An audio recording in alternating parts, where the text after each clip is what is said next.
story is about an orphanage that raises its children exceptionally well. The girl you see crying is upset because her brother is about to leave with a new father who just arrived here. You might be wondering why this man doesn't fit the typical image of a parent you might have imagined. Well, it is because these kids receive special education, so it only makes sense if only special parents can take them under their wing. You might also be curious about what kind of special education these seemingly ordinary kids are getting. Well, you'll get your answer soon enough. As soon as the sister tells the kids to stop pretending and get ready for training, they pull out sharp blades and weapons, which are definitely not toys for poking around. The sister even tells the little girl not to let her snot dangle out of her nose while pretending to cry, because it looks gross, and she doesn't want the new parents to get a bad impression of the kids they've raised so dearly. The girl quickly owns up and hastily wipes her nose. We also meet the proud director of the orphanage, who takes major pride in this special education approach. He sees it as a real gift for these kids, because they've been trained as living, breathing weapons ever since they learned how to walk. These kids are raised with super strict supervision to make sure they meet the standards of the filthy rich. Because of this crazy attention to detail, it costs a fortune to train each child properly. Another question that might come up in your mind is what these kids are actually used for. Well, there is not any straightforward answer to this question, and the director just says they're like computers. And what they're used for is decided by the buyers, or as you might call them, the new parents. For example, this rich fat cat who has just adopted a new kid shows his new son a photo of a man and says, "This is your target. Memorize his face." The director then explains that since these kids are living weapons, they pose significant threat to the buyer. So the orphanage made sure to drill each and everyone with 3 absolute principles from a young age. These are the rules they can't disobey because they have been wired in their subconscious mind, and the orphanage calls these the 3 absolute principles, and they're crucial for keeping the kids under control. While this fat guy is drilling the boy about memorizing the photo, the kid, however, points out that there's a car tailing them closely. The old man is a bit startled to hear something he never asked, so he starts yelling at the kid, demanding to know what the heck he's talking about, and tells him to just focus on memorizing the damn picture. The kid quickly snaps back to attention and swears to follow the orders. And there you go. That's what the first principle is all about. Absolute compliance to the parents' orders. That car tailing them smashes into them, and their car flips over from the impact.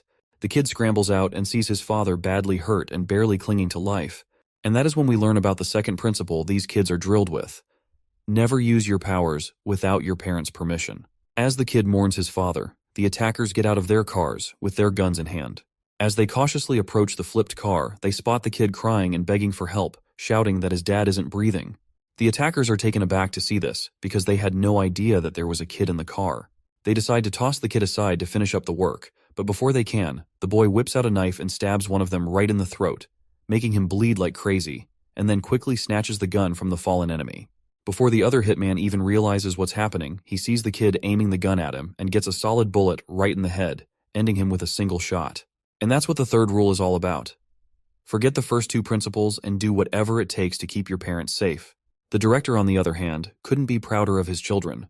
He is practically bursting with joy and pride for raising such perfect, exceptional kids. He quickly shows the register book containing information about each and every kid and asks his buyer which one he would prefer. But the buyer flatly refuses any of them. So, the old man puts the register book back on the drawer and reluctantly pulls out a file for a kid who's already been deemed a defective product. He's disappointed that the buyer is only interested in this particular one. Apparently, this misfit kid was a real gem. Even the director is a huge fan of his. He had the best skills out of all the weapons they'd whipped up, and the old man was practically swooning over him. But of course, the kid disappeared, and the director's left wondering if he's even still breathing. They've been on a wild goose chase to find him, but since he's parentless, he can't use his powers without someone's permission. So they're pretty much in the dark because of 0 leads, and he's probably living incognito as just another regular high school kid. Well, it seems like this supposed ultimate weapon is getting pushed around by a bunch of school bullies. After taking a punch from a guy in a white hoodie, he's down for the count, writhing in agony from that one brutal hit. Guess being a top-tier weapon doesn't always mean you can handle a schoolyard smackdown. This guy Yusef with deadpan eyes hovers over our boy, asking him how many points he'd give that punch. The poor guy fumbles out, that's a solid 180,000 points right there. The other bullies in the group high-five Yusef for racking up such a high fist score. Yusef then decides he wants to play further, planning to test his kick to see how many points he can score this time. But before he can walk to our boy Hyunho once again, a blonde dude pushes this blackhead away and rushes up to Hyunho, eager to know how many points his punch can earn. Yusef doesn't appreciate getting pushed by some lowly weirdo, and even Hyunho can tell Yusef is pissed about the blonde's shove. So Yusef silently strolls over to the riled-up blondie, Cyan. When he gets there, he gives Cyan a good old slap across the face, casually saying, "Just paying you back, buddy." No hard feelings. As much as Cyan hates the humiliation of that slap, he swallows his pride and gives a thumbs up to his friend for a solid 180,000-point slap. The guy with the deadpan eyes just smiles and casually walks away, telling Cyan he can buy him a pack of cigarettes instead of flattery. Before Yusef goes, Sion challenges him, promising to fight him next time. Meanwhile, the protagonist is totally fed up with all this nonsense from these ragtag idiots because he knows he could take them all down in one fell swoop. Still, he plays the role of the dumb weakling, and Sion starts choking him, demanding to know if Yusef's punch is actually better than his. Cyan keeps on bullying our boy, treating him like his personal punching bag to vent his frustration, and tells Hyunho to tag along with him for a little while. With no way out, the boy reluctantly follows the rowdy thug and ends up footing the bill for their meal, because, well, Cyan claims he's broke, saying he's all out of cash after running errands for Yusef. Blondie then wonders aloud who would win if he fought Yusef head-on. In response, Hyunho states that he can't say anything for sure. Out of nowhere, Cyan notices the snack shop has the same name as Hyunho, and our guy sheepishly admits it's run by his mom. Right on cue, his mother also shows up and says if Cyan is her son's friend, he can eat as much as he wants. Cyan is genuinely surprised to learn that this is actually Hyunho's mother's shop, and our boy feels pretty disappointed because he had been trying to keep this a secret all along.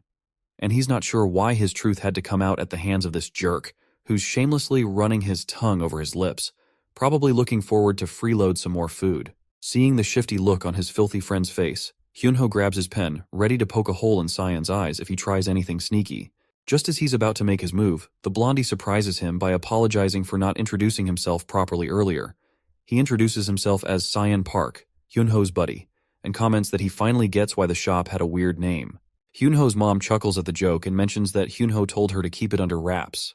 Cyan then jabs at his friend, saying he's awful at hiding things and that he's also bummed his friend kept such a stunning mom a secret. Hyunho, now totally over this guy's act, knows Cyan's just a piece of work. To avoid any more nonsense, he tells his mom they need to bounce because other friends are waiting for them. The woman packs up some food in a plastic bag and hands it to Cyan, telling him to share it with others. He explicitly and happily states that all Hyunho's friends are like her own children, so Cyan should not shy away from anything. While Hyunho tries to convince her that it's really not necessary, the blondie's eyes light up at the sight of free food. He grabs it without a second thought, completely ignoring Hyunho's internal groans. He is feeling pretty pathetic, internally begging his mom to rethink this, because he knows these guys are just a bunch of bullies, not real friends. Hyunho then pleads with Cyan not to share the food with Yusef or anyone else. Cyan agrees with a smirk and says his goodbyes. Hyunho's mom, ever the gracious host, tells Cyan to bring more friends next time, to which Cyan enthusiastically agrees, saying he'll definitely come back with a crew. Well, that's exactly what Hyunho was trying to avoid, and here we are. Once Cyan's out of sight, the boy turns to his mom and lets loose, and while fighting to keep his tears in check, he furiously demands to know why she didn't just pretend they weren't related. Seeing her son so upset, his mom is totally confused and hurt. She tells him she was just happy to meet his friend, and apologizes if she caused any trouble. Hyunho, meanwhile, is left questioning the rationality behind his words. He has no idea why he's yelling at his mom, especially when she's apologizing. He's feeling like garbage for acting out. His mom tries to explain that she just wanted him to make more friends, which is why she acted the way she did. Hyunho's hand shakes with frustration and confusion, and he's barely holding himself together. The next day at school, Hyunho sees the same tteokbokki his mom makes, sitting right before his eyes. Apparently, Yusef has figured out that Hyunho's mom runs that snack shop down the street. So, he grabbed a bowl for himself. Yusef takes a dirty rag, dips it into his bowl of tteokbokki, starts rubbing it in Hyunho's face, and complains that he found this rag in his food and demands a refund because he can't eat filth. To make matters worse, he tosses another jab, sarcastically asking if he should go directly to Hyunho's mom for the refund. Hyunho is absolutely livid with Cyan, especially after he ratted out his secret despite his pleas to keep it quiet. Trying to keep his cool, Hyunho responds coldly, asking if they're even considered friends. This gets under Yusef's skin, and he mocks Hyunho for throwing a tantrum over a little joke. Then, to add insult to injury, Yusef dumps the entire bowl of tteokbokki right onto Hyunho's uniform. That's the last straw. Hyunho's already got his pen in hand, and before Yusef can react, he doesn't hesitate to swing his hand to jab the pen straight into Yusef's throat. His hand stops just short of the mark, trembling as he fights to keep himself in check. Yusef, not exactly thrilled about being threatened, gets more cocky and pissed off, demanding to know what the hell Hyunho thinks he's doing. A few moments later, Cyan strolls into the classroom, only to find everyone dead silent.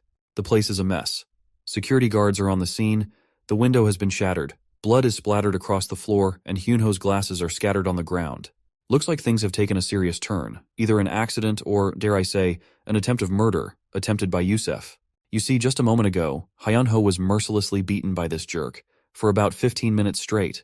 He begged for mercy, draped in his own blood, and lost consciousness several times while writhing in pain. Despite his pleas, Yusef didn't stop and continued the relentless beating. When Hyunho was completely worn out and shattered from the brutal assault, he looked outside through the nearby window and finally ended it by jumping out of it. Now, we find ourselves in an abandoned building where we encounter this disgusting creature again. With no shred of empathy, he casually puffs on his cigarette and tells his friends to confess that they were the ones who accidentally pushed Hyunho out of the window while playing around. His friends are pretty reluctant to take the blame. In fact, they refuse right away to Yusef because they don't want to get into trouble. That's when Yusef brings up a useful Korean law known as the juvenile offender law. He explains that he's no longer eligible for this because he's past the age limit, so he's asking his friends to help him out by confessing that they were the ones who pushed Hyunho out of the window. He insists that this is the only way he can avoid a trip to jail. Still, the other boys are hesitant and remind him that even if they take the blame, they'll be hit with a civil lawsuit. Yusef just shrugs it off, saying he's got that covered too. He then points out that the civil lawsuit hasn't been filed yet, and if they eliminate Hyunho's only surviving family member, his mother, there will be no one left to file the lawsuit. Yusef also brings a suitcase full of hard cash, offering 10 million won per person in exchange for their help. Once everything's figured out, they decide to pay a visit that night to the grieving mother, who's still trying to cope with the loss of her son. She's sitting in her son's room, surrounded by his things, lost in her grief. As midnight strikes, the thugs quickly put on their masks and head straight for the 5th floor. But when they try to use the elevator, they find it's out of order. So they opt for the traditional staircase. As they make their way up, they discover that the elevator is jammed because someone has intentionally wedged it with a fire extinguisher, preventing it from coming back down. Before Yusef can even figure out who might have done this, they hear a familiar voice. Apparently, Sion is sitting on the staircase, already waiting for them to arrive. Yusef quickly asks what the hell he's doing there, while the other lackey is just thrilled to see him and tells him to join them. Sion gets up from his seat, ready to dive into action, but not before asking 2 important questions. First, he wants to know how they found out about Hyunho's Taeokboki place, which was a hidden gem only he knew about. Yusef casually pulls down his mask and explains that when Sion didn't bring the cigarettes he was supposed to, Yusef followed him and saw him hanging out with the neighborhood kids. That's when he spotted Hyunho arguing with his mother. Sion realizes that it was actually because of him that these thugs found out about the place. He then moves on to his second question and tells Yusef to think carefully before answering. He wants to know why they're really here. That's when Yusef flexes his big iron pipe and tells Sion they're just here to handle things with Hyunho's mother, to keep her from filing a lawsuit and let her sleep peacefully. He's actually glad Sion's here too, because he's been getting on his nerves lately. Yusef reminds him about the push from earlier and figures out that Sion was just pretending to bully Hyunho, and in reality, he was trying to protect him the whole time. Yusef admits he was too dense to see it sooner and was itching to take care of Sion as well. With that, Sion is done with the interrogation. He picks up the fire extinguisher and Yusef doesn't hesitate to swing his giant rod. Sion quickly pulls the pin from the extinguisher, aims it at Yusef, and starts blasting him with all the bubbly gas. As their vision blurs, one of the lackeys catches a glimpse of an extinguisher heading straight for his face. Before he knows it, the red tank smacks him right on the noggin, and the impact also sends Yusef sprawling to the ground too. Sion quickly shoves his buddy off, grabs the rod again while Sion handles the other 2 lackeys. When he sees Yusef making a move, he blocks the iron rod with the extinguisher like a pro. In a flash, he ducks down and slams the extinguisher onto Yusef's feet, smashing his toes into oblivion. Sion then boots him over the stairs, sending him tumbling backward. He then starts trolling down the stairs, while casually informing Yusef that his cuneiform bone above the metatarsal is broken, and he's pretty sure this arrogant bastard won't be walking anytime soon with those messed up legs. The filthy man groans in pain, lying defenseless on the ground, and shakily asks why Sion is doing this to him. That's when Sion drops the bombshell. He explains that there are 3 principles that were drilled into his mind as a kid. First, a parent's word is absolute. Second, don't use violence without permission. As he says this, he lands a devastating punch right on the guy's head. The other lackeys on the ground are totally lost, not understanding a word of this crazy rant. It's pretty wild that we were led to think Hyunho, the whiny kid with glasses, was the main character. Turns out, Sion is actually the missing kid from the orphanage. After losing several teeth and with a broken nose, Yusef begs for forgiveness and pleads for Sion to stop. But our boy keeps going. explaining that the third principle is, if there's a threat to the parent's safety, the kid can ignore the first two rules and handle the situation however necessary to keep the parent safe. Sayan remembers Hyunho's mother saying that all of Hyunho's friends are like her own children. So, basically, she's his mother now. And if anyone threatens his mother, he's got the green light to beat them to a pulp. With a resounding bang, Sayan smashes that filthy bastard's skull, and the sound echoes through the building. The scene cuts back to the creepy orphanage, where a sister is visiting the director. She tells him there's a call from Korea. When the man asks who it is, she says it's the Baeko personnel. The old man's mind perks up as he recognizes the caller and quickly grabs the phone. The caller quickly reports that they've found the kid they've been hunting for, the legendary figure from the Dead Mansion project, codenamed Sean. Apparently, he's in Korea right now. And there you have it, the official introduction of our boy. The Orphanage, which is known as Dead Mansion, is a highly funded multinational organization that produces weapons for the rich. In the eyes of the Orphanage, he was the perfect child, and his code name is Sean Park Sion. They had us fooled in the first half, not gonna lie. I really thought the black-haired guy was the real MC. Here's the scoop on our boy's backstory. Sean was one of the children created by the Dead Mansion project. He was the pinnacle of their product they had produced so far. He was top-notch in infiltration, weapon skills, and VIP assassination. He was meant to be supplied to a top client of the Orphanage, a notorious Yakuza organization in Japan. But there was a mix-up, and instead of Japan, he ended up in Korea. The director explains that it's been 5 years since that mishap, and he had almost thought Sean was dead, so they gave up on him. But now, this guy, who looks more like a filthy rich mafia boss than a father, is thrilled they've found him. He quickly tells the sister to bring Sean back as soon as possible, by any means necessary, because he can't wait any longer. The woman, whom we've been calling Sister, lets down her black veil, revealing her dead eyes. She quickly adheres to the order, saying she will proceed with the retrieval operation immediately, and this lady in question goes by the name Rachel. As soon as she drops her act as Sister, my god, this woman looks absolutely creepy. Dressed in a tight black shiny suit, she's not holding back a single bit in flexing her big guns. She makes it clear that she will drag Sion back even if she has to take him out by force. This woman is the Dead Mansion instructor, and her specialty is still unknown. However, the director quickly tells her to simmer down because he needs Sion unharmed, and she doesn't need those guns either. The lady quickly gets embarrassed and starts picking up her robe to put it back on, muttering about how she was just getting into character.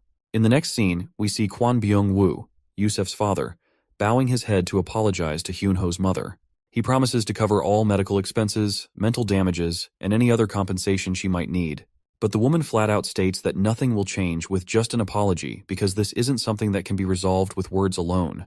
The students nearby are startled to see this filthy rich man bowing his head like this. And Kwon Byung-woo finally lifts his head, turns around with a blank face, saying he will be taking his leave. The woman is utterly baffled by his strange behavior. In response, Kwon Byung-woo covers his face with a handkerchief and reveals that he was here to make amends. But since they can't resolve anything through discussion, he will leave because efficiency is key in all matters. He then walks forward towards his luxurious Maybach, telling the woman that he also knows other ways to sort out this mess because he's quite the expert in these matters. With those parting words, his car zooms off. He then complains to his manager about how disgustingly stingy and smelly that place was, insisting they tear it all down and build a mixed-use complex instead. The rich man then asks about Sion, or we can also call him Sean, and asks his manager if they have taken care of that kid. The manager lets him know their people are already en route and the secretary will ring them once the job's done. Kwon Byung-woo just nods and heads to Sanlim University Seongsim Hospital. Inside, we find Yusef all banged up, wrapped in bandages like a mummy. He tells his dad the kid who messed him up was no average Joe. He kept rambling about some 3 engraved principles or something. His dad raises an eyebrow, asking if this is the new trend among kids. Yusef just shakes his head, saying he hasn't a clue. Before Yusef can spill more, his dad cuts him off and gives a cold stare to the women and humbly requests the nurse to give them some alone time. Once the lady is out of the way, he slaps his son hard right over his face, just like any typical father. After slapping Yusef's face, Byung-woo lets him have it. What's really grinding his gears isn't just that his son picked a fight, bullied some kids, and caused them to jump out of a window. Nah, what's really bothering him is that Yusef didn't clean up the mess afterward, leaving a trail of evidence behind. He drills into Yusef that the basics of the job are to avoid doing things twice, meaning don't screw up and leave evidence for others to find. Byung-woo tells him to watch his father closely and learn from this chance to fix things. Meanwhile, Sean is taking a beating from a group of goons sent by Byung-woo. The leader, decked out in gloves, watches as his lackeys drag the injured boy from the ground. With a scowl, he delivers a series of stinging slaps to Sean's face, not stopping until the boy collapses from sheer exhaustion. The glasses-wearing thug, looking down at Sean with a sneer, says, "You might have taken down a few kids, but you're nothing against adults." They grab one of Sean's arms, and the burly lackey yanks it straight, holding it firm. The leader then places his foot on Sean's arm and applies all his weight, leaving the poor kid writhing in agony. Before they leave, they make sure Sean knows this is payback for the humiliation and beating he dealt to their young master Yusef. They're leaving him alive just so he can stew over his mistakes. As dusk settles in, Sean sits there, snapping his shoulder back with a sneer. He chuckles at how the goons couldn't even tell the difference between a dislocated and a broken arm, despite their big talk about being adults. The beating he received? Well, it was nothing compared to the thrashings Aunt Rachel used to dish out. Sean's frustrated that he can't tap into his full strength without orders, but he's relieved knowing Yusef won't be bullying anyone else. As he heads out, grumbling to himself, he runs into Hyunho's mother. She recognizes him immediately and asks, "What happened to you?" With a warm hello, Sean greets her and is soon invited to dinner. Hyunho's mother has prepared a feast, urging him to eat his fill. When Sean hears this command to eat, he dives into the food like a wild beast. He is driven by an instinct to comply with the care of someone he now sees as his parent. The mother then gently instructs Sean to drink some water, pointing out that it'll help him digest better. Sean follows her advice, downing the water with a hearty gulp and letting out a satisfied burp afterwards. He thanks her for the meal, and she smiles, happy to see him after such a long time. Sean's mood turns serious as he asks about Hyunho's condition. In response, she assures him that the surgery went smoothly and that Hyunho's doing fine. She's hopeful for his recovery, even though things are tough right now. Then, her strength seems to crumble. Her hand starts to shake, and tears flow freely. She sobs, feeling weak compared to her son and helpless as a mother. Her heartfelt wish spills out of her tongue. She wants to destroy everyone who hurt Hyunho, especially Yusef's father, and tear them all apart. Well, it looks like Sean has finally found a reason to unleash his powers at full force against those jerks. As the lady turns around to apologize for her sudden outburst, Sean's already long gone. The scene then shifts to Byung-woo Construction Company. Inside the building, the father of that nasty son raises a toast to celebrate the record profit they've racked up in the third quarter of this year. He's giving a heartfelt thanks to all his employees, saying it's all thanks to them that Byung-woo Construction has come this far. Among the crowd of employees, we spot one of the same hefty guys who had beaten up Sean earlier, and near to him stands a waiter who suspiciously looks like Sean. The waiter approaches the man and offers to pour him a drink.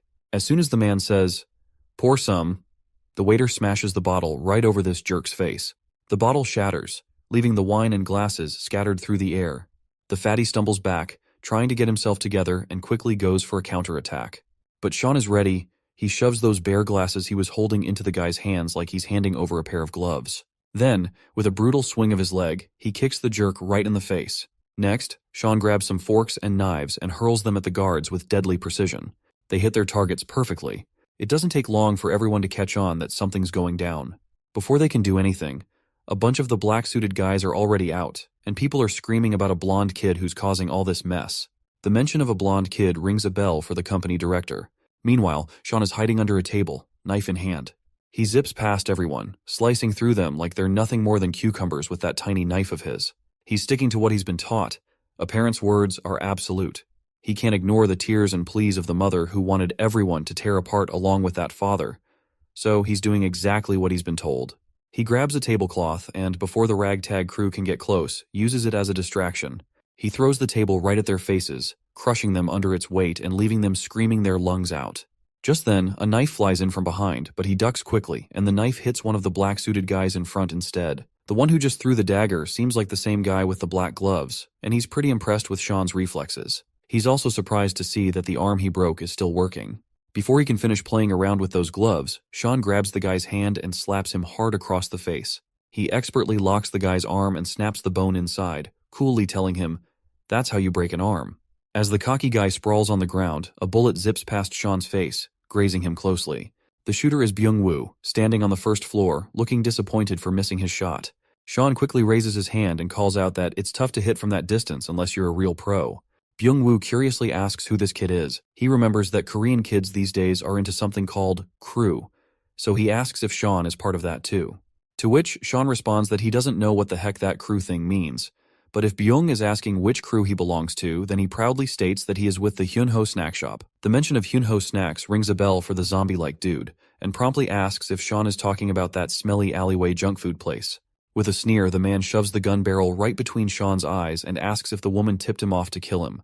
Sean smirks and says he's absolutely wrong, because all she did was tell him to tear and crush everyone. While the zombie is trying to figure out what the heck Sean is saying, my guy moves with lightning speed, knocks the gun away, and gives the guy a solid slap. That one slap was enough to scramble Byung-woo's brain, and with Sean's final punch, the dude hits the ground, and his face is a bloody mess, nose and mouth bleeding from the impact. Sean makes it clear he's not here to assist anyone, he's just following his parents' absolute commands. With that, he turns to walk away while the guy on the ground keeps ranting about how he should have taken Sean out when he had the chance, and regrets not sticking to his own motto of leaving no work unfinished. Sean grabs the gun, aims it up at the chandelier, and tells the guy to stop blabbering about pointless stuff. He fires, and the chandelier starts to fall, crashing down and crushing the man just as the mother wished for. Sean walks away, shaking his head and muttering how both the father and son are really just the same. We're back in the hospital, where the nurse asks Yusuf if he's feeling any better. The arrogant guy just scoffs and asks why he'd be here if he was doing well.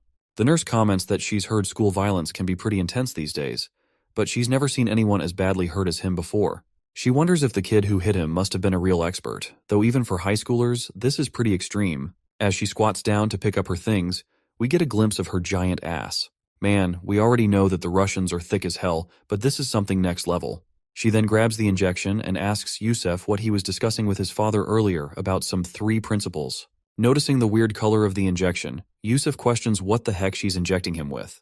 Rachel then pulls out her mask and reassures him not to worry, saying that as long as she only uses half, he won't die.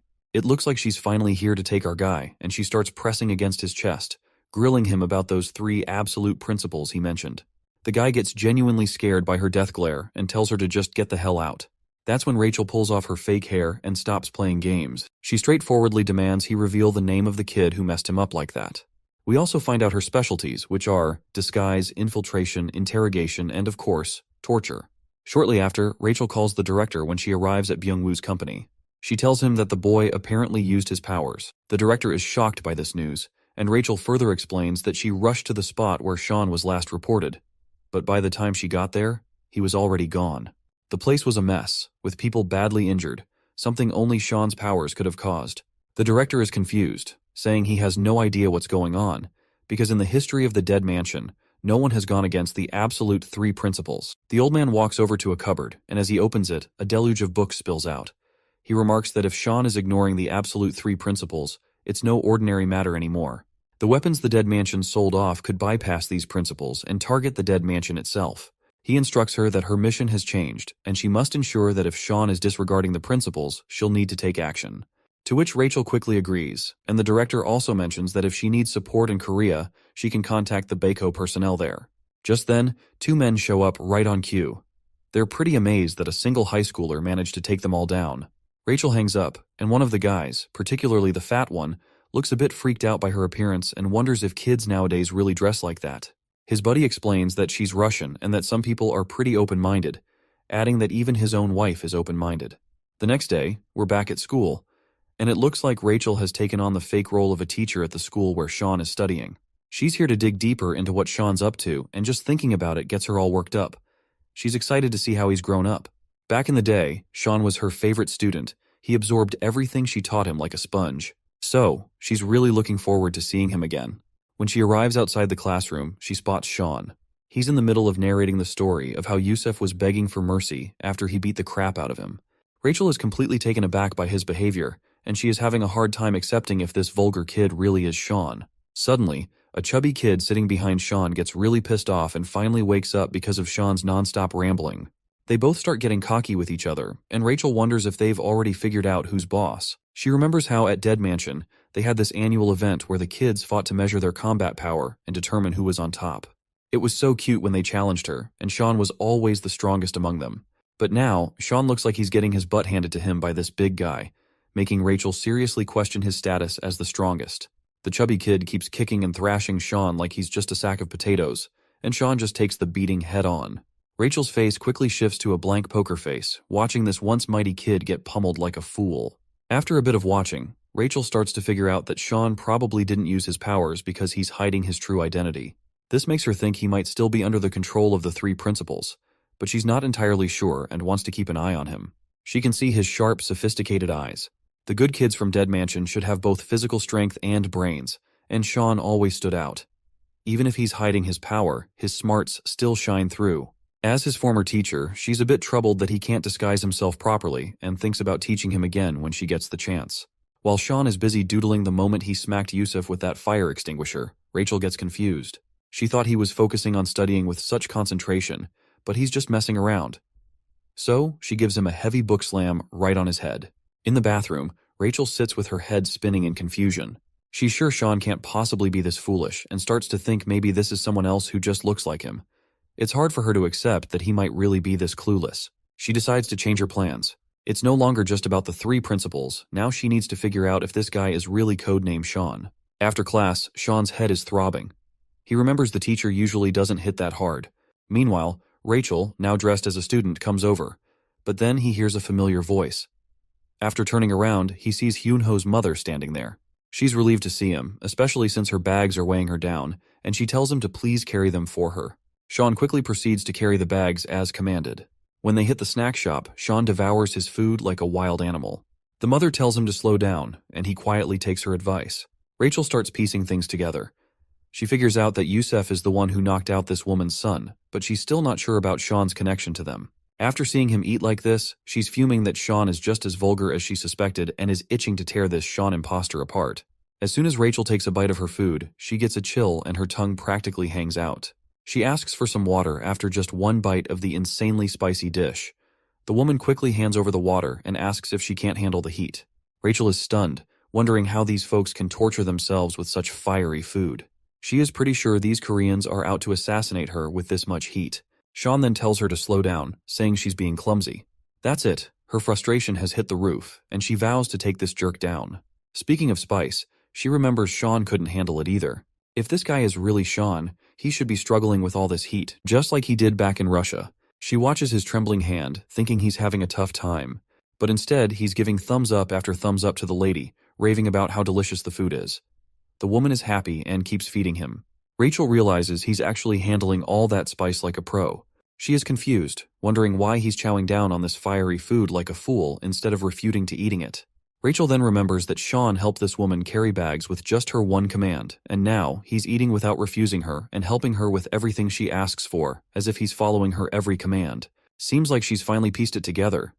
He also would not have killed all those people so skillfully without any commands, and she's sure he was ordered to destroy the Byungwoo construction purposefully. The only person who seems likely to give such orders is the woman he's with. After connecting the dots, Rachel decides to test her theory to see if this woman is really the one commanding Sean. She pays the bill for her food, and while the mother turns to grab some spare change, Rachel sees her chance. She grabs a chopstick and throws it toward the woman. Just as she hoped, Sean leaps from his seat, intercepts the chopstick midair, and grabs the woman by her face. The stool nearby tips over as they quickly vanish. When the mother turns around, both of them are gone. When we finally see them, Rachel can't contain her excitement after realizing that it's definitely Sean. On the other hand, it does not take long for our boy to figure out who she is, telling her to drop the act and stop tailing him like that. Rachel greets him officially and asks why he's hanging out with that woman and why he is following her orders like she's his mom. She is sure that there's no way a rundown snack shop owner could be connected to a top kid from Dead Mansion. Sean stays tight-lipped, so Rachel decides to take action. She grabs his hand, launches him into the air, and slams him down to the ground like a sack of potatoes. I can tell the impact was pretty rough, judging by his groans of pain. Rachel then tells him to stop messing around. It's time for him to get back to the orphanage, because there's a whole line of clients waiting for him. Suddenly, Sean's mind flashes back to the painful memories which had been buried in his mind. He is standing in the middle of knocked out kids, and he's probably the one who left them out cold during their training. There is also this mysterious woman who gave him the name Park Sion, but he can't seem to remember her. In a sudden burst of shock, Sean blurts out and asks Rachel who this woman in his memories is. Rachel is confused by his random question, but before she can respond, Sean smashes his head into her nose, pushes her away, and gets back on his feet. As she pushes the blood out of her nose, her fury flares up. She demands to know if he really doesn't want to come back without a fight. But before she can make a move, Sean has already run away. He's sprinting across the rooftops, blown away that they sent Rachel after him. The image of the bloodied woman keeps flashing in his mind, and he's determined to figure out who she is, haunting his memories. Back at the Dead Mansion, the director is having a full-on meltdown over the news that Sean managed to escape. Rachel apologizes, saying he slipped away while she was momentarily distracted. But she also brings some good news. They've tracked down the old woman who's controlling Sean with the 3 principles. Turns out she's the one Sean recognizes as his parent. The director is thrown for a loop. How can an old woman be perceived as a parent? He asks Rachel if the old lady is intentionally using the 3 principles, but Rachel admits she can't be sure yet, and more investigation is needed before jumping to conclusions. The director decides it's best to verify things with the old woman before sending more resources after Sean. After a wardrobe change, Rachel steps out of the bathroom in this old lady disguise, leaving this other old woman confused, who can bet her life that she just had seen a young girl enter the restroom earlier. Meanwhile, the director is busy explaining to us that there are only 2 ways to retrieve a good child from their parents, and we'll learn about the first method soon enough. Back with Hyunho's mother, she is taken aback by the appearance of this elegant old lady. Rachel, under the disguise, sternly advises her to keep her distance from Sean. She introduces herself as Sean's mother, noting that she's often busy with business trips and hasn't paid much attention to her child.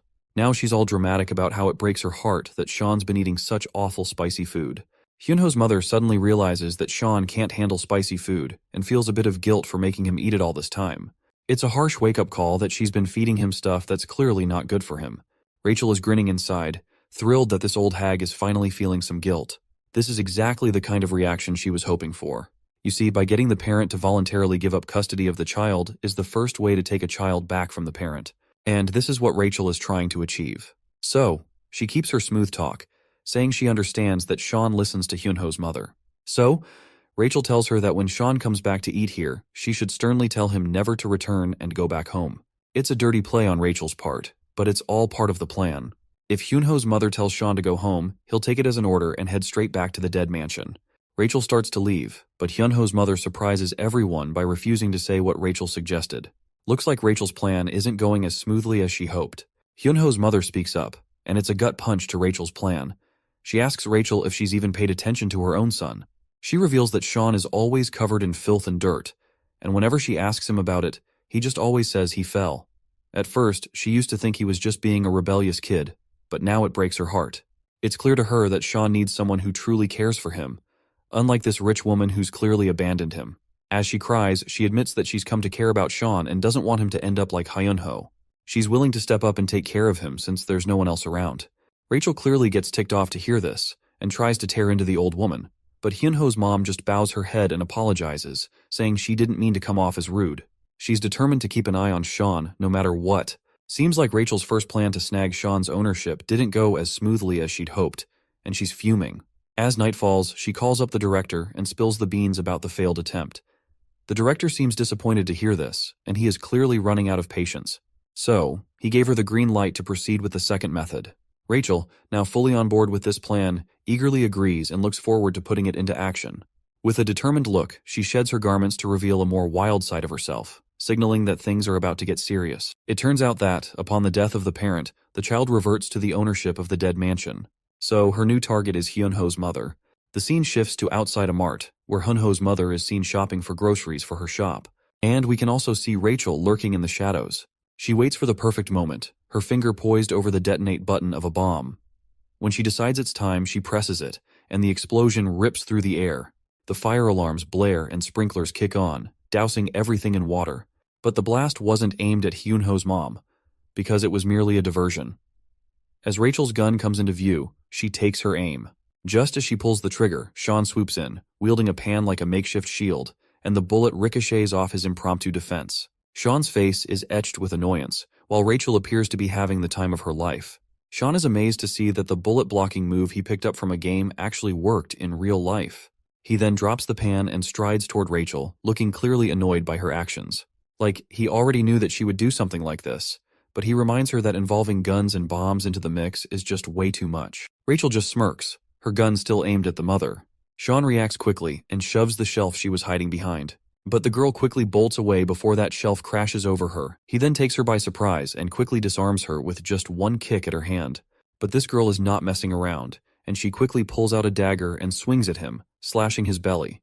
Blood splatters to the ground, or so it seems. In reality, it was just a tomato ketchup tin our boy was holding that got punctured in the process.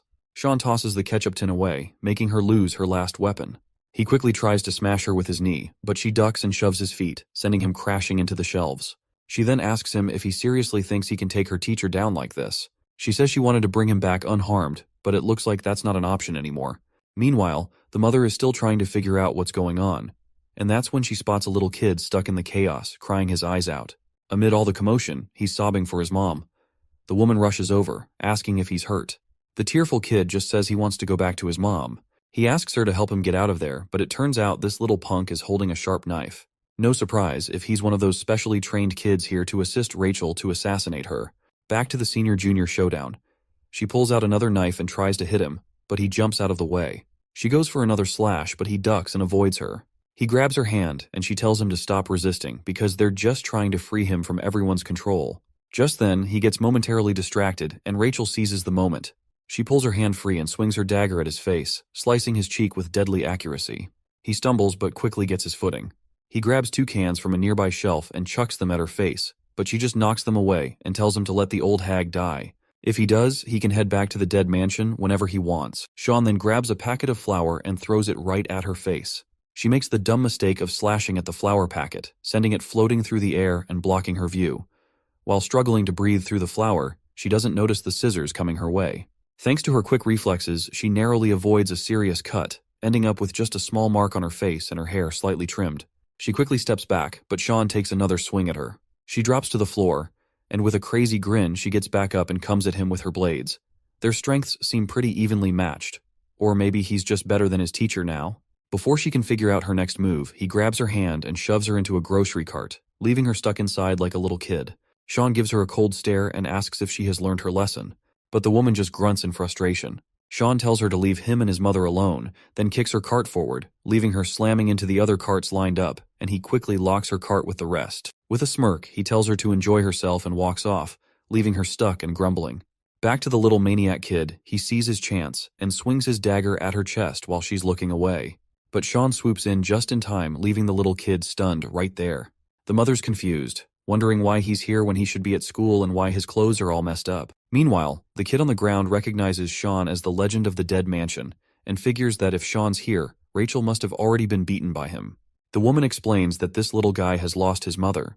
Sean asks the kid for his parents' phone number, but the kid acts clueless and starts fake crying as he runs toward Hyunho's mother. Sean quickly grabs him, lifts him up, and tells him to stop whining. He then gets close to the kid's ear and asks him if he hasn't learned that sticking out too much just makes people dislike you. He further playfully threatens the kid with some cryptic talk and gives him a little slap, making the dagger the kid was holding drop. Sean quickly steps on the dagger to hide it, and that one slap was enough to knock the kid out cold.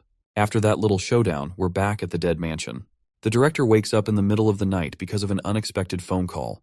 Grumbling, he throws on his gown and heads to the phone, hoping for some good news to make this early wake-up worth it. When he hears the caller's voice, a smile spreads across his face as he recognizes it's Sean on the line. He asks the old man if he really thought he could catch him with just Rachel and that little kid, Eugene.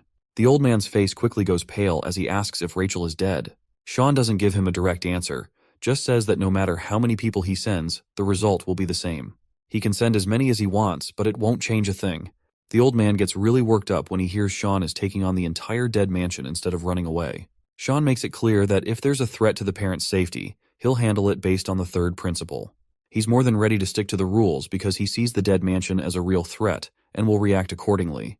The old man, now on the ground and naked, breaks into a wide grin and starts laughing maniacally. He's overjoyed to see that the kid he raised is surpassing his expectations and thinks of Sean as a divine gift, perfectly following the 3 principles. He wishes Sean good luck and tells him to send the little kid back, promising not to attack the lady if Sean does that. Sean then tells the old man to call Rachel back, and the director just gets even more excited. Can't wait to meet Sean face to face. Sean tells Eugene to wake the hell up.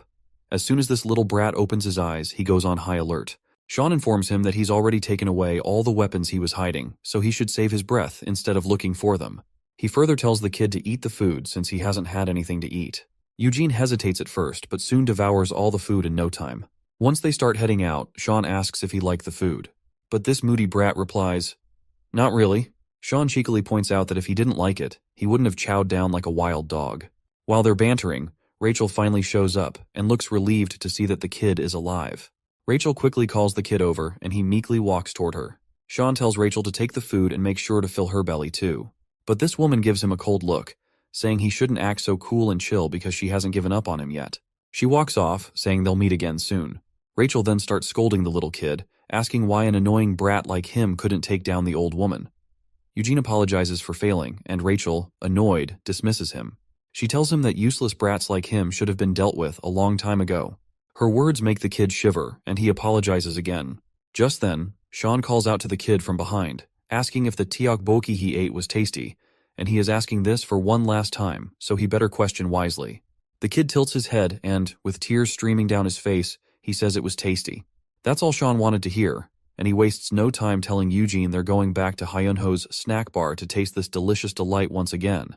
Before we dive further into the story, here's a quick rundown of Eugene's past. As you might already know, the ownership of the children from the dead mansion belongs to the buyers, or parents. If these parents die, ownership reverts back to the dead mansion. Eugene had been adopted multiple times, but each time his parents died. This cycle continued, and after yet another return due to the death of his latest owner, the director was disappointed and muttered about how many times it had happened. The boy quickly responded that it was the 4th time, but the old man snapped that he didn't ask for an answer. The director then stated they would continue to profit by sending Eugene to new families, but failing to keep his parents alive 4 times was the worst disgrace in the history of the dead mansion. He didn't shy away from reminding Eugene that if this continued, they would have no choice but to dispose of him. The old man asks the kid if he knows what happens to children who get disposed of. With those little graves behind him, the kid can pretty much guess what's coming. The old man tells him he'll need to become someone important. He's got one last shot. Go to Korea and help Rachel get Sean. If he screws this up too, he's definitely done for. In the present moment, Rachel coldly reminds him that, right now, he's already considered disposed of. Freaked out and desperate to prove himself, the kid begs for another chance. Rachel just gives him an icy stare. While the kid is freaking out because of what's coming, Sean steps in to save the kid. He asks if he wants to enjoy some delicious food again. The crummy woman jumps at the chance and tells the little kid that he's been given one last shot and he has to kill that old woman. Hearing this, the kid is on the verge of tears. Realizing he's been granted a final chance to prove himself, he starts crying and quickly says the food was delicious. So, while we thought this crummy little brat was just thrilled because Sean wanted to free him, it turns out he's actually just grateful for another shot at redemption. On the other hand, Sean cracks his wrists, ready to take the kid back to the snack shop. Rachel can tell that he still sees her as a threat to the parent, so she's sure he's prepared to fight if necessary. Even though she would happily hand Eugene over, Rachel gets dramatic, asking why Sean is taking him after promising to let them go if they spared the old woman. Sean simply shrugs and says the kid wants to stay himself, and since he finds the food delicious, he has no choice but to take him with him. She finally resigns, and decides to let Eugene go with Sean. Before the little kid heads over to Sean, Rachel cryptically reminds him that this is his last chance and he better make it worthwhile. With that, the kid quickly walks over to Sean. Rachel then points out that since he's keeping the child and breaking his promise to let them leave, she declares that she'll also break her promise, and will always look for a chance to attack the old lady. Sean simply grabs the brat's hand and tells Rachel to do as she wishes. He adds that he won't hesitate to break her into pieces over and over again if she tries. Later, we're back at Hyunho's house. Sean pretends to yell at the little boy in front of Hyunho's mother. The woman quickly tells him to calm down and reminds him that he's the one who decided to look after the kid for the day. The boy admits it, but adds he doesn't want any more freeloaders crashing at her place for free food. The woman says she's perfectly fine with that. She also finds it interesting that this kid's mother is friends with Sean's mother. It turns out the truth isn't far off, as Sean's mother and this little brat are actually the same Rachel in disguise. The lady offers for them to stay, but Sean says it's not necessary. However, the little brat quickly thanks the woman, saying he'll be under her care from now on. Well, he can't let this opportunity slip because he wants to take her out at all costs. He then introduces himself as Eugene. Meanwhile, Sean is feeling a bit overwhelmed, as this is his first time at Hyunho's house. Sean asks if the room over there belongs to Hyunho, and she says it does. He asks if he can go inside, and the mother gives him the go-ahead. Sean walks into the room and finds it pretty ordinary, like something out of a drama or movie. It's the kind of room that feels like a moderately happy family lives there, with a vibe of everyday life and comfort. The room gives off a sense of warmth and normalcy that Sean has always longed for. It's the kind of typical family space he wished he could have been part of. He thinks Hyunho should have been here, living a happy, normal life, rather than being caught up in all the chaos. Once the brat finishes his meal, he thanks the lady and compliments her, saying everything was perfect, especially the omelet. The woman is pleased with the compliment. Then, the kid asks if he can ask her a question, and she agrees. He asks if, besides her son, there's any other family member living here, like a father. The woman is a bit caught off guard by the question and isn't sure how to respond. She tries to keep it light and says that unfortunately, her husband was needed so much in heaven that she had to let him go. The kid asks if he became a family member in heaven, to which the lady says that's pretty much it. Then, the kid points out that her son hasn't gone to heaven and hasn't returned home either. The woman is puzzled by this strange response. The kid continues, saying that a weak, useless child can't become family anywhere. The woman looks even more confused. The boy explains that a family is about fulfilling others' needs and proving one's worth to its members. Otherwise, they're just obstacles consuming resources, like her son who's in the hospital and unable to do anything. The lady is really pissed off and jumps up, saying that's completely wrong because that's not what a family is. The kid curiously asks what a family is then. But before she can answer, Sean playfully grabs the kid from behind and starts dragging him, asking if they can sleep in the living room. The woman agrees and mentions that Hyunho's room is empty, but Sean states that he can sleep in the living room over the sofas and the kid will just sleep on the floor. The mother's eyes warm up at their playful sight. As midnight strikes, we see Eugene's face is set in a scowl. It's clear that his displeasure stems from the fact that Sean is making him sleep over on the floor. He then notices light coming from Hyunho's room and decides to check it out. As he peeks inside, he sees the old woman sitting in a chair, looking at her son's photo. Eugene finds it odd that this woman calls her useless child a family, and even welcomes strangers like him as a family, whom she has never met before. He reflects on his own life, where a child's worth is measured by what they can produce for the family. He can't understand how being a so-called useless child can be considered family. Eugene quickly grabs the gun, aiming it at the old woman with trembling hands. He's desperate to prove his worth and become a necessary family member, believing that killing her is the only way to do it. But despite his determination, he just stands there, unable to pull the trigger. Sean quietly closes the door in front of him, and sternly asks if this is really what Eugene wants to do. Eugene's hands shake as he looks at Sean and admits he's just following orders. He then quickly turns the gun on our boy, telling him not to interfere. As he pulls the trigger, no bullet fires. Seeing this, Eugene looks puzzled, wondering why the gun is empty. Sean then scatters all those bullets down on the ground and reveals that he had already taken all the bullets away while Eugene was sleeping. He also knows that Rachel was the one who gave him the gun. Sean gives this brat death glares and extends his hand to grab the gun, pointing out that it's a 15-round 9mm parabellum that weighs 112.5 grams. He says the kid should have noticed the magazine was empty when he held the gun, and reminds him he's still just an amateur. Annoyed by the remark, the brat grabs his blade and tries to swing it at Sean. But he ends up pinned to the door by Sean, and as he turns the handle, the door swings open, sending them both crashing into the room. The little one quickly gets to his feet. Fortunately, the mother is still asleep at her desk and hasn't noticed the commotion. Sean gestures to the brat to keep quiet. But the little brat sees an opportunity and rushes forward. Sean quickly grabs that tie nearby, traps Eugene's feet with it, and makes him fall. But the kid manages to swing his blade and cut the tie almost immediately. Sean tells the kid to be a good little boy, but the kid's too stubborn. He leaps at Sean, trying to slash him with his tiny daggers. They go at it like two hyper ninjas, and it's clear Sean's holding back. This just makes Eugene even more furious, and he swings his dagger again, insisting Sean face him properly. Sean agrees, and before Eugene knows it, Sean has taken the dagger from his hand. The brat, frustrated, throws his other dagger at the lady, but Sean deflects it easily. He then pushes Eugene's feet against his own, causing him to fall. To keep the noise down, Sean quickly grabs the kid by his shirt before he hits the ground. Sean tells him with a smirk that he hasn't even started, and yet the brat is already down. But the little one just smiles in response, thrilled to be fighting the legendary figure from the dead mansion. Just as Sean is holding him, the mother slams a book over his head with a fury that could only come from the most dangerous person on the planet. She's absolutely livid that Sean is picking a fight with a little kid. Our boy quickly tries to reassure the angry mother that this isn't what it looks like. Meanwhile, the little brat grabs the dagger from the ground, seizing the opportunity to strike. Sean gives him a death glare and tells him to stop.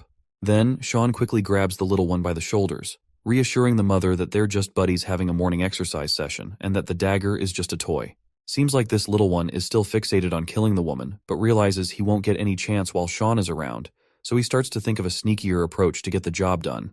The lady turns to Eugene and tells him he shouldn't pick fights with his big brother because they're all one family under one roof. The word family catches Eugene off guard again, and he gets somber, finally asking why he's being considered part of this family. Sean quickly reminds him that they eat together and sleep under the same roof. The woman agrees and pats Eugene, saying that since he's living here, he's already part of the family. Just then, someone knocks on the door, calling out to see if anyone is inside. The mother goes to answer and, upon opening the door, finds a young high school girl. Well, or should I say, Rachel in disguise. Anyway, she greets the lady as Mother, apologizes for arriving so early, and introduces herself as Marie, Eugene's older sister. Rachel, in her Marie disguise, thanks the mother for taking care of Eugene. Sean peeks over and asks who's at the door. The mother tells him Eugene's sister has arrived to pick him up. Sean recognizes who this sister really is, so he steps outside to greet her. He asks Rachel what brings her here, and she simply says she's here to pick Eugene up. Rachel drops the little sister act and cheekily explains that she's there to take the boy back for the woman's safety. As agreed, Sean then asks if she's the one who ordered Eugene to kill the mother. Rachel leans in and whispers that it was just a temporary order from her, and there's nothing to worry about. Sean tells her, first of all, to put away the knives she's hiding before saying that. She tells our boy not to worry and reassures him that as long as he cooperates, there's nothing to fear. Sean is a bit creeped out by how casually she's threatening him and asks what happens if he doesn't cooperate. Suddenly, Eugene bursts out with a big smile, asking why his sister took so long to get here. He hugs her right away, and she's all dramatic, showing her happiness at seeing him. But while she's being all cheerful, she quietly reminds Eugene that he's failed again and that the director will be pretty disappointed. Eugene snaps at her, asking if she's playing dumb or something. He explains that he hasn't ditched his mission, he's just trying to blend in with these people as family before making his move against the woman. He reminds her that the mother is guarded by the legendary hand of the dead mansion. He might look like an unattractive dumb monkey, but he's no ordinary Joe. In fact, he has fought Sean many times and failed miserably each time. Rachel agrees, saying he really does look like a kind of fool monkey. She apologizes for messing up his operation but reassures him there's nothing to worry about right now. They're ditching their current mission and heading back to the dead mansion right away. As Rachel extends her hand, the boy grabs it quietly, ready to leave with her. They announce they're heading out, and while Rachel shakes hands for a final goodbye, the little boy turns his head, telling her to let's go, probably because he doesn't want to look at the mother. He starts walking away with her. Just then, the mother calls out to Eugene, smiling and telling him to come back next time, and promises to make him an omelet just for him. The little one looks back at the mother with a touch of admiration, offering a faint smile and a simple nod to show he heard her. The mother then tells Sean to make sure to visit again with Eugene. She promises to cook up something nice for them both. Sean agrees and says he'll definitely bring Eugene along next time. The next day, we're at the school principal's office. The principal starts by apologizing for the delay, explaining that the school had to go through several committees to decide on the punishments, which took some time. He gives her the good news that the perpetrator's parents have promised to cover the damages, and all the offending kids will be suspended. The woman listens quietly, and when the principal shows her the file listing all the perpetrators, she's stunned to see a familiar face, and she quickly asks what the hell Sean's photo is doing in the file. Let's turn our attention to the dead mansion, and check what's up with this unhinged organization. Inside, the director was on a call, receiving the rundown of what happened to Rachel's mission, and he sounded pissed. Back in her everyday undisguised look, Rachel could only apologize to her boss. She explained that she ordered Eugene to kill the old woman, but that plan did not pan out as it was supposed to. Rachel attributed the failure to the kid being a defective and useless product incapable of killing an old woman. He's a dud who can't even carry out an order properly. The director halted Rachel's angry rant, steering the conversation to what he really wanted to hear. He had already handed down the order to retrieve Eugene and leave the old woman alone, and yet she still went crazy and ordered the kid to eliminate the poor woman. From the director's perspective, Rachel is the one failing to carry out the mansion's orders properly, and you really don't want to disobey this man. She insisted that the only thing she failed at was retrieving Sean. However, the director placed great importance on promises regardless of who the promise was made to. That's just his principle. With a crazed look, the director preached that before God, there should only be faith and trust. Everything else aside from those is heresy. However, there are still good children who lack faith. He had no choice but to create the controlling measure called the 3 principles. So, Rachel must remember the consequences of uncontrolled and unexpected events from the past. Orders, principles, and promises. These are the absolute rules of Dead Mansion. Hearing the director's preaching over the phone, Rachel's faith was stoked. But she was still concerned about the retrieval of Sean. They can't give up so easily. The director has other plans for that in the near future, though. There are many ways to handle that matter without directly touching the old woman and making an enemy out of Sean. Mary, who posed as Eugene's sister, had already started the operation using her multiple smartphones. The very next day, Sean went to school as usual. He looked deathly tired and bored, and the lectures had not even started yet. He noticed that some of his classmates were looking at him differently. There were hints of fear and vigilance in their eyes. Walking to his seat, he casually asked his seatmate what was up and why everyone was acting so weird. Maybe people are just on edge for an exam he didn't know about. Seeing as his seatmate was tight-lipped, Sean got a little frustrated. The first ones to talk to him were the big bastards sitting in the last row of the class. They wanted to know if what they heard about Park Chyan was for real. It turned out that Mary had already propagated photos of Sean choking out Hyunho. It was a pretty blatant piece of evidence that he was a bully. He could quickly tell that this was a low-quality photoshopped image, but for untrained eyes, it probably looked real. When asked where they got the pictures, the big bastards at the back of the class seemed reluctant to spill. After a few seconds of thinking, the three big bastards lowered their heads to apologize, admitting that they were wrong all this time. There were rumors going around that Park Chyan beat up Joseph, taking the guy on as an underling. This ridiculous rumor had already spread all over the school. They were saying that Joseph was terrified of Chyan. There were even reports of him being friends with gangsters. They had all the pictures to back it up, and these photos were going too far. Word is that Chyan ordered Joseph to take care of that Hyunho kid in the first place. Hearing that last bit of rumor made his stomach turn. What are these people talking about now? He tried to vehemently deny any involvement with the tragedy that Hyunho went through, but no one believed his words. Just like that, his name was dragged through the mud in just a single night. No matter how badly he wanted to deny the allegations, no one would believe him. It also attracted the attention of the wrong crowd, like the big bastards in the back row. They were shoving and pushing people around Chyan, trying to suck up to the new big dog in town. The big bastard even threatened an innocent bystander to shut up or end up like Hyunho. Hearing those threats, Chyan stepped in to clamp the bastard's heavy hand.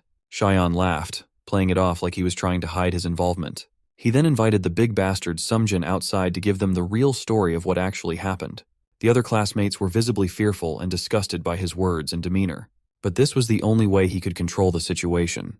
Dead Mansion is really putting him through social torture. He let all the thugs out of the room with the same lackadaisical attitude he always had.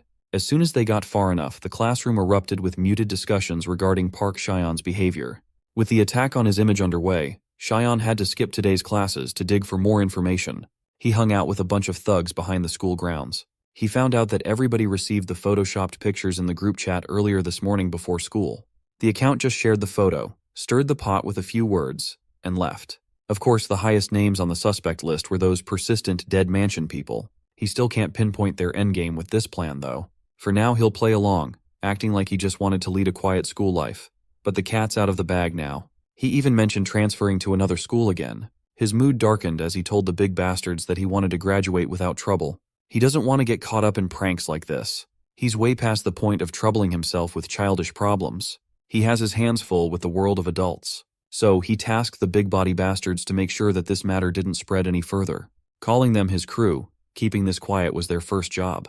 Hearing Chyan order them around, calling them a crew, made these big boys blush like schoolgirls. While he was receiving their praise, a familiar figure just happened to pass by the dark alleyway. It was none other than Hyunho's mom. She just saw Chyan interacting with what looked like a bad crowd. This brings us back to the principal's office, where she was trying to deny that Chyan was involved in her son's case. She firmly believed that Chyan and Hyunho were friends, and there must have been some kind of misunderstanding along the way. But the principal had already gotten hold of the infamous photo circulating around the school. In addition, there's a testimony that he hung out with Joseph in the past. With all the available information planted recently, even the principal believed that Park Chyan was the original instigator of this mess. Hyunho's mother sat in that office, her mind reeling from disbelief. The principal added that contacting Chyan's parents was impossible. They seemed to think that the kid didn't receive a proper family education. As an educator, the principal knew far too many cases where a child such as Chyan could easily go astray. Humbly wiping his sweaty face, the principal urged the old lady to stop trusting the kid so much.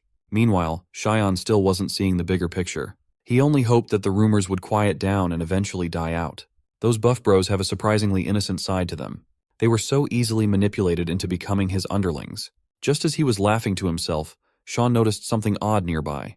He stopped laughing and asked the figure hiding behind the alley if her name was Mary. She eventually showed herself with a wide smile. She thought she was hiding pretty well, so she wasn't expecting to get spotted so fast. As professional advice, Sean urged her to erase that strong coffee smell before going on a covert mission. This happened in front of Hyunho's house last time too. Mary was quite shocked to hear that the legendary Sean could even catch a whiff of someone's scent from so far away. It was almost creepy in a way. Sean took the opportunity to ask what her deal was and what she got from making his life more complicated than it already was. But she knew that this young man enjoyed the thrill of it all. She even caught the cool act he showed those buff bastards in the dark alley. Sean cringed a little, not expecting to be under such heavy surveillance. Mary wanted to ask how it feels to be slotted into the top bully position at school. Sean finally snapped. Being in such a negative spotlight wasn't his style at all. He was already popular to begin with. But she wasn't talking about all that. She wanted to know what he thought about the cold and harsh gazes of his peers, the eyes filled with betrayal and contempt underneath. Mary genuinely wanted to know if Sean liked that stuff. Used to such crazy characters from the mansion, Sean stayed chill and confirmed if she was behind all those photos. He admitted that it was well made for its purpose, but it was still a little crude for his tastes. She made a perfect weapon, just good enough to fool the general public. Mary admitted that, given the tight schedule and limited resources, she had to settle for something crude. All Sean was hearing were excuses. Slowly lifting his eyes with a mocking grin, he turned to Mary and said the word, "Scratch." The young lady's smile did not dissipate, but her hand darted into her bag with unprecedented speed. Sean immediately jumped out of the way. His bag suffered 3 gunshot wounds from the conveniently obscured gun inside Mary's purse. He found himself hiding behind concrete walls while trying to pacify Mary. This was Korea. They can't just take a gun out whenever they want. Besides, the mansion's supposed to retrieve him, not kill him. When asked what Mary would do if he was hit, she just laughed and argued that Sean could easily deal with this much firepower without any problems. But in her own opinion, the legend of Sean should just die. She thinks it would be better if they just discard him, not waste more resources for his retrieval. Walking into the dark alley away from the prying eyes of the public, Mary casually tossed her ruined purse away. She was now creeping in with a Glock in her hand. Sean erased his presence, letting the young lady walk deeper into the darkness to find him. Once he deemed the timing was right, Sean pounced at Mary, aiming to remove the gun from her hand. His grip strength was so absurd that the young lady could not make the firearm budge with 2 hands. He slammed Mary right into the nearby wall, hoping to shake her enough to let go of the Glock. But the girl was tough. She knew how to minimize impact damage. More importantly, she knew how to retaliate. Lifting her legs, Mary drew a hidden blade from under her skirt. It was just a tiny knife between her knuckles, but the experience she had wielding such a sneaky weapon made her deadly. Sean immediately protected his vital areas, but he was forced to take Mary's sudden attack. His eyes were as clear as they could be. While moving with zero wasted motion, he asked if this was all she had. Maybe Dead Mansion is really dead now if this is their best. Sean eventually got her in a chokehold, swiping the gun away. He pinned the young lady down on the cold, hard ground of the streets. Keeping her in place with one hand and balling his fist with the other, Mary must have never expected to go down so quickly. Instead of despair, she rolled over with a sly smile on her face. When it came to the matter of being defeated, Mary would like to beg to differ. That immediately became clear when a familiar voice made Sean snap out of his murderous daze. It was Hyunho's mom. She had just finished discussing Cheyenne with the principal, fighting for his name. Now, the young man was out in the street, towering over a young girl, seemingly raising his fist against her. Suddenly, the poor mother didn't know what to believe anymore. This polite young man was supposed to be her son's friend, so why was he behaving like a thug? Mary might be the one lying down on the floor, but she had the smile of someone very pleased with herself. Hyunho's mom finally asked Park Cheyenne if it really was him who hurt her son. Cheyenne immediately sobered up, realizing what his position might look like to those who didn't have the assassination context. Mary was not going to let him get another word of explanation in, though. The young lady played up her distress, getting up from the ground and crying while pleading for Hyunho's mother. Given that they were partly acquainted with one another, the mom asked what exactly was going on with Mary and Cheyenne. No matter how much he tried to discredit her words, he was unable to do so. When the mom yelled at him, calling his full name, Cheyenne was stunned. His obedience made it impossible to go against her words. When she ordered him to stay right where he was standing, he had no other choice but to follow. So, he did not dare move another inch. Balling his fist in frustration, he recalled the 3 principles. A parent's command was absolute. Mary then started pouring toxic ideas into the mom's ears. On that day, when she got Eugene back home, the kid's body was covered in bruises, and they wouldn't talk about the injuries. According to Mary, the kid kept insisting that brother Cheyenne had done it. Recalling that time when she caught Cheyenne wrestling with the kid as Cheyenne made an excuse that they were just doing some morning exercises, it wasn't hard for Hyunho's mom to connect the dots. There was also the principal's assessment and the testimony regarding Cheyenne's link with Joseph. Mary continued that she just wanted to ask Cheyenne about what really happened, only for the young man to lash out and hit her in the process. Cheyenne naturally denied these allegations as much as he could. The dubious Mary was laughing at him on the inside. They might not be allowed to touch Sean's new mother, but there are plenty of ways to get to him without the threat of violence. Sean tried his best to appeal to the mom. He asserted that Mary was a liar, and all it got him was a crisp slap on the face. Sean was speechless. His mom had just laid her hands on him. According to the principals, all Dead Mansion has to do is make the current parent give up on Sean herself. Right now, that's precisely what she was doing. As the upset old lady continued to express her disappointment and anger, Sean feared for her following words. Finally, she told him to never come back ever again. That was the final nail in the coffin. Everything went as Mary had planned. She was quite a genius. As she was about to get into the next phase of her plans, a familiar disguised face made itself known. Her stride was broad and powerful. She commanded an air of confidence and control. It was none other than Sister Rachel in her mommy disguise. It was time for her to swoop in and play the role of the disgruntled parent of a troublemaking child. Lifting her glasses, she sounded like an exhausted mother who couldn't handle the antics of a hopeless child. When she told Cheyenne that it was about time to go home now, the young man was visibly shaken. He did not want to return. Back in the dead mansion, the director flashed his disgusting grin, showing his bejeweled teeth. On the phone, he had just received updates regarding the success of Sean's retrieval. He praised Mary for such an excellent job. The perv was so excited at the prospect of his greatest weapon coming back that he lost all strength in his knees. He kneeled before a painting of the Lord and thanked the heavens for answering his prayers.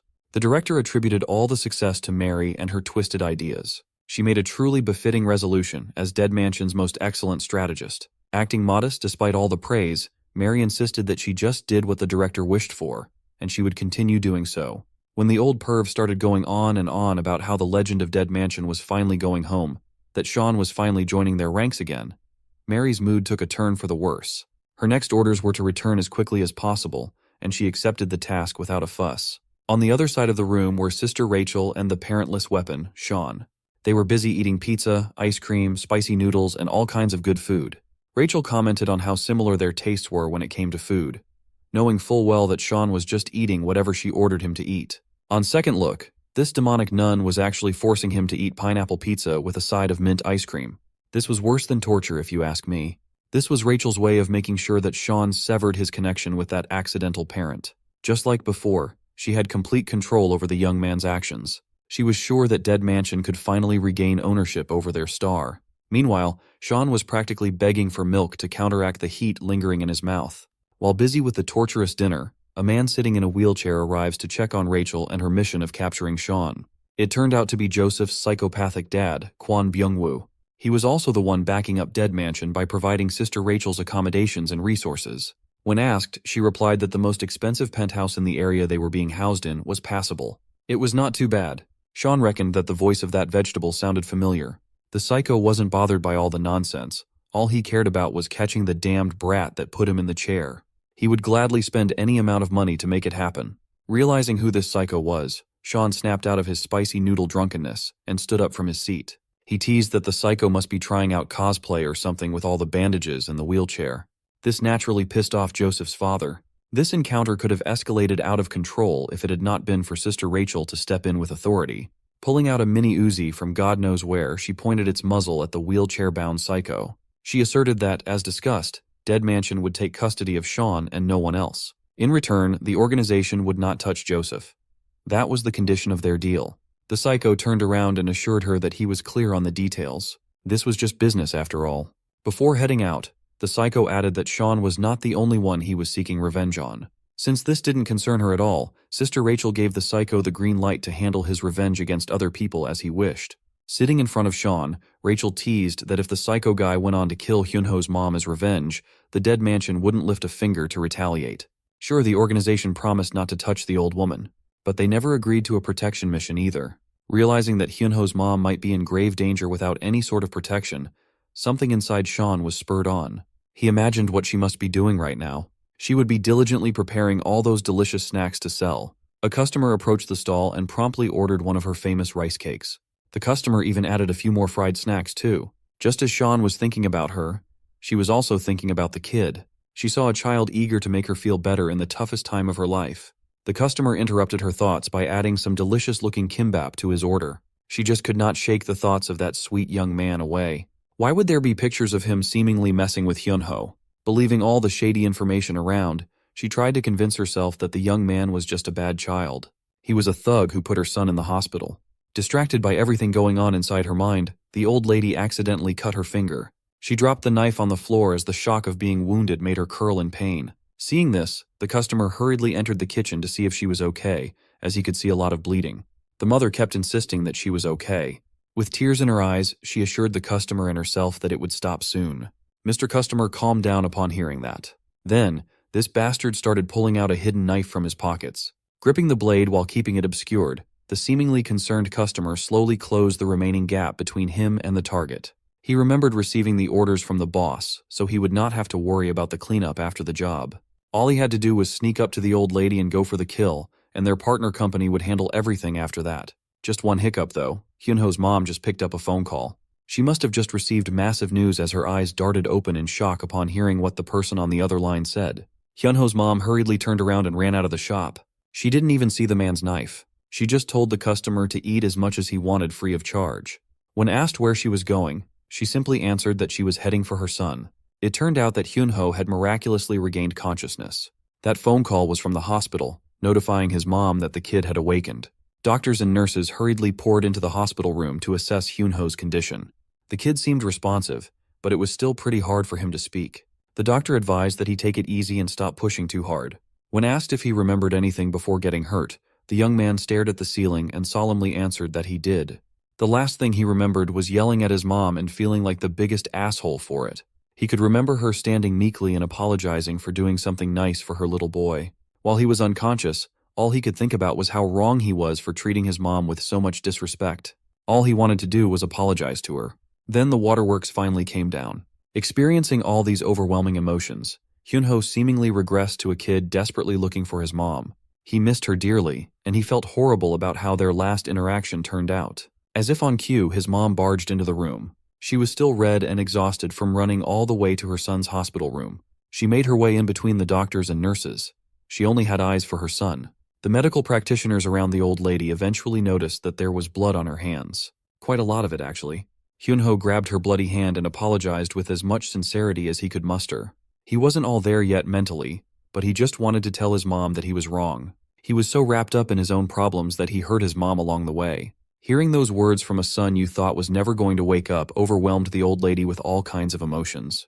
Near the door, the assassin customer sent by the psycho was still tailing the poor old lady. He called his boss, telling him that the mom and son were in the same location. They could just simply handle the two together when the chance presented itself. But the boss ordered the operation to stop. The psycho smiled menacingly as he formulated a change of plans.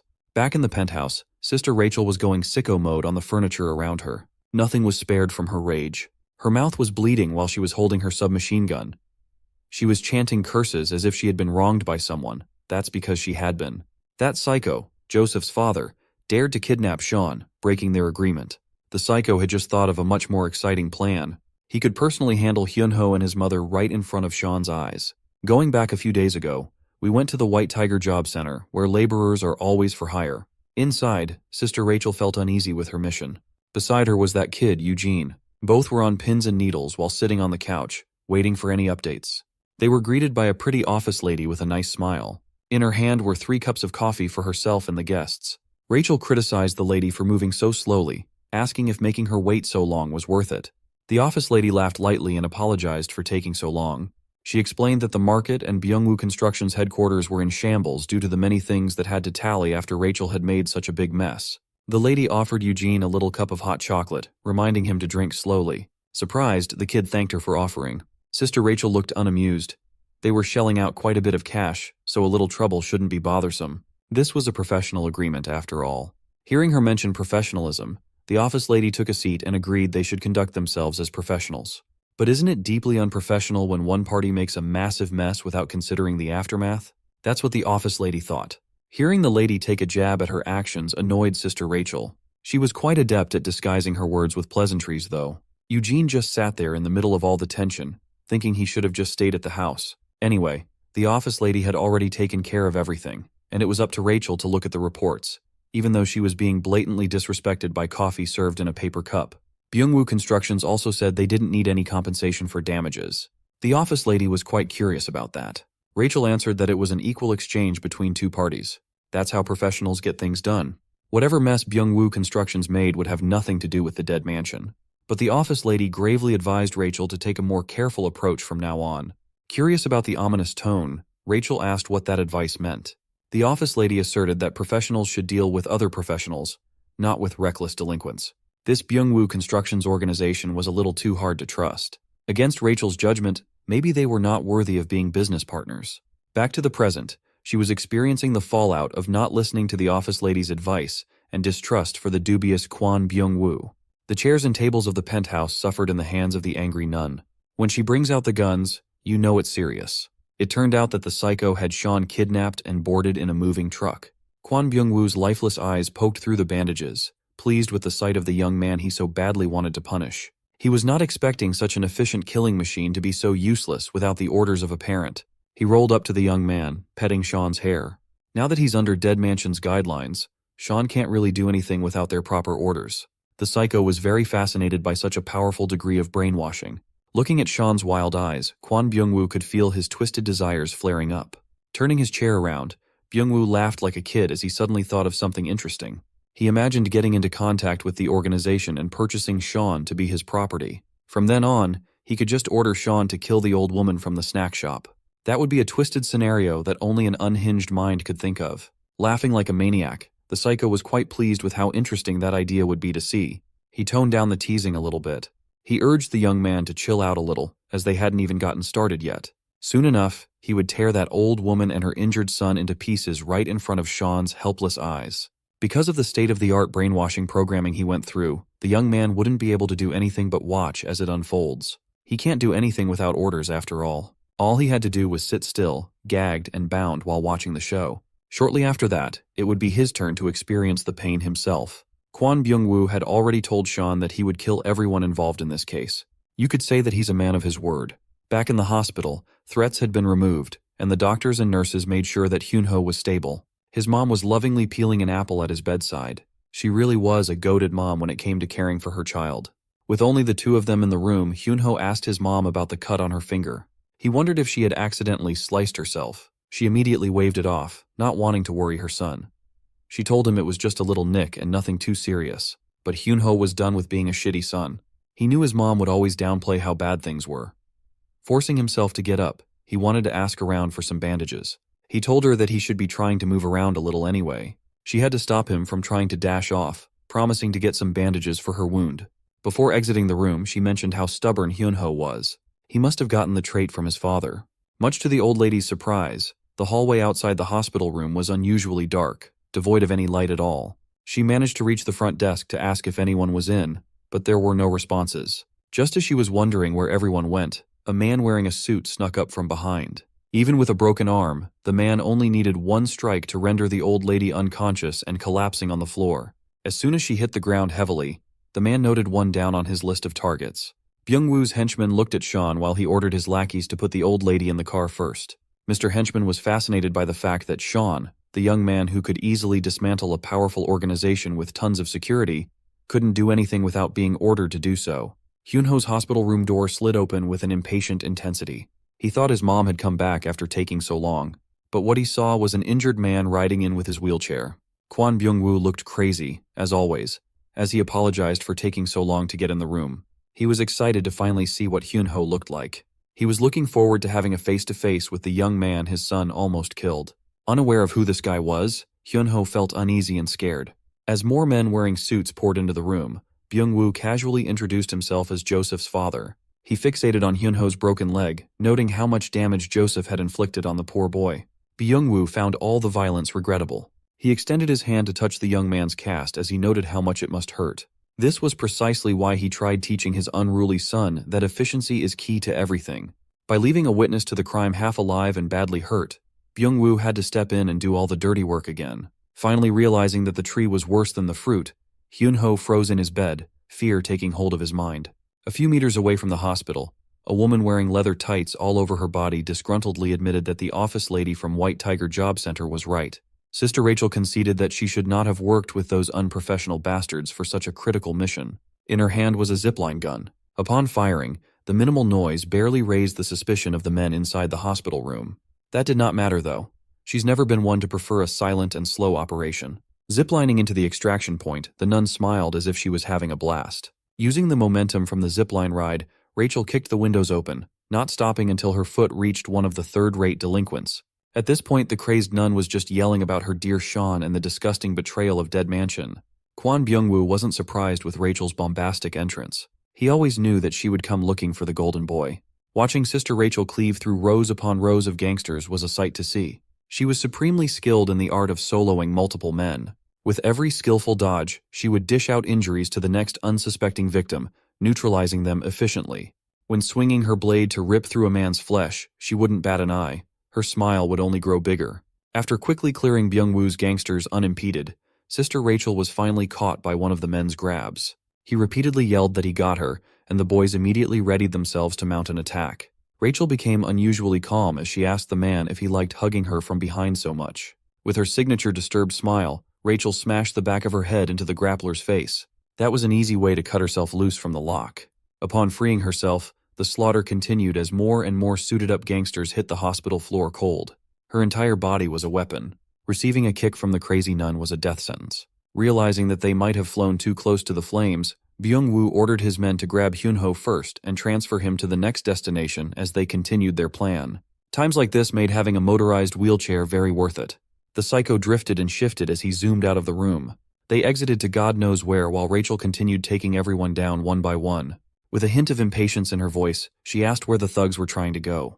She didn't care about these damned bastards. She just wanted to see Sean again. The only one left to face her now was the henchman with a broken arm. As soon as he snapped his fingers, even more gangsters poured out of different hospital rooms. They looked like battle-hardened thugs who wouldn't take it easy against a lone woman. Sister Rachel looked around, realizing that she had stepped into a troublesome trap. From left to right, men wielding big blades surrounded her. Could she even cleave through all these people to safety?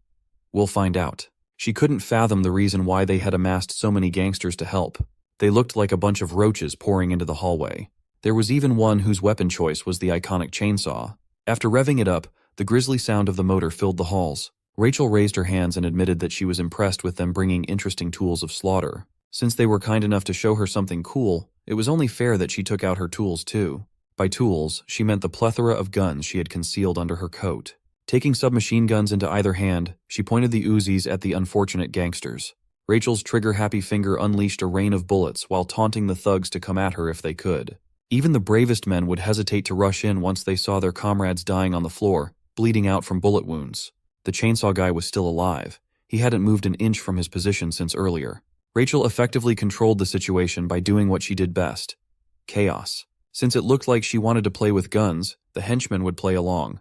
He did so by bringing Sean out from where he was being stashed to watch. Hidden behind the other gangsters, the henchman fired a gun from his seemingly broken arm. It hit Sister Rachel on her thigh, causing quite a nasty bleed. She did not look hurt, though. If anything, she looked more pissed instead. The crafty henchman had actually used his fake broken arm to conceal a firearm inside the cast for a chance like this. Finally dropping the broken arm act, he assured Rachel that the next bullet would be aimed at her head. Hearing this threat, something inside Sean switched on. Forcing himself to remove his gag, he asked the henchman if he had just threatened to kill Rachel. Before realizing what was going on, a blur was already heading for Byung-woo's right-hand man. Sean had effectively neutralized the two strong men, keeping him captive in one fell swoop, and finally launched a nasty straight into the right-hand man's face, knocking his glasses away. This wasn't supposed to happen. Sean was supposed to be a useless hostage if no new orders were issued. What they did not take into account was the fact that he currently belonged to Dead Mansion itself. The henchman had just threatened to kill a trainer of Dead Mansion, and it invoked one of the three principles. According to the third principle, Sean could now classify every thug in this hallway as a threat to the organization itself. With nothing but rage in his fists, he swore to break through the current situation and fulfill his duty. The thugs were now looking at Dead Mansion's deadliest weapon, codename Sean.